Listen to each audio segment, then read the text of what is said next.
Hello, my name is Joshua Keith, and this is theburningcoal.com, a website dedicated to God's glory, His grace, and our response to it.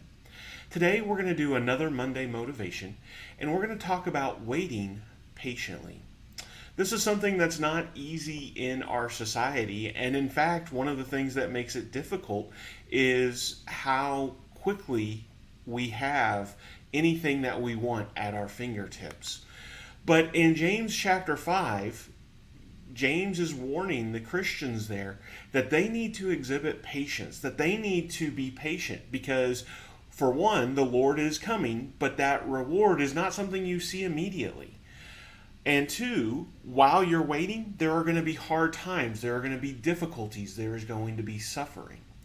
And so James exhorts them, saying, "Be patient, therefore, brothers, until the coming of the Lord. See how the farmer waits for the precious fruit of the earth, being patient about it until it receives the early and the late rains."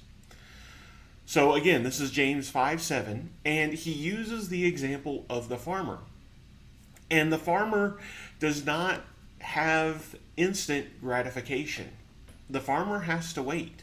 The farmer plants the seed, and then he goes to bed that night, and when he wakes up, nothing actually looks any different.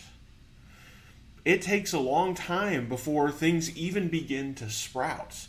And it talks about how it has the early and the late rains. You have different seasons having rain, waiting for the crops to grow. It takes months before the work that he put in at the beginning actually pays off. And so it's that type of patience that James is encouraging us to have.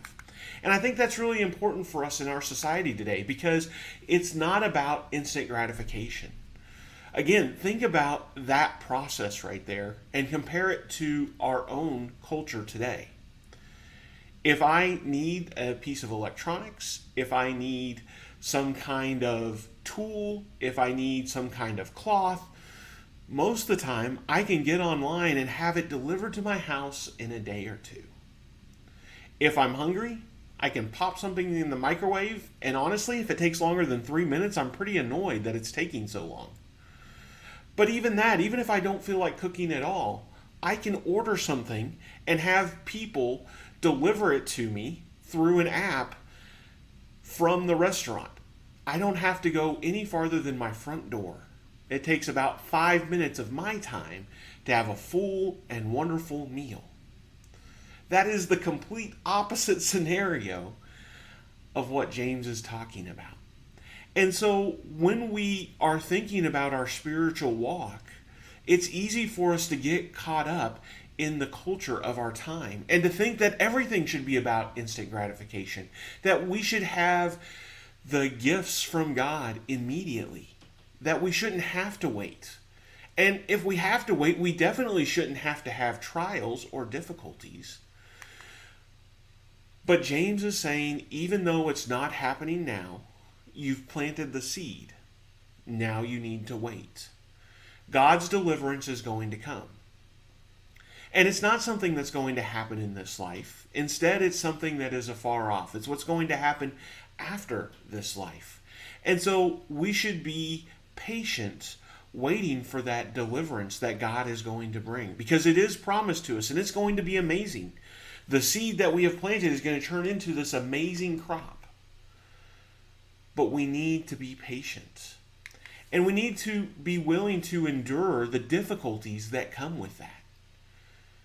There are going to be trials and troubles, and that's particularly what James is dealing with there in James chapter 5, is that they're going to endure suffering, that they're going to have difficulties in the faith. There's going to be problems, even if they're not careful, problems among their own brethren. And James is telling them that you need to endure these trials. This is where the patience comes in. Because God will bring about deliverance to where there are no more tears, there are no more sorrows, there is no more sadness. But it's not happening today. It may not happen tomorrow.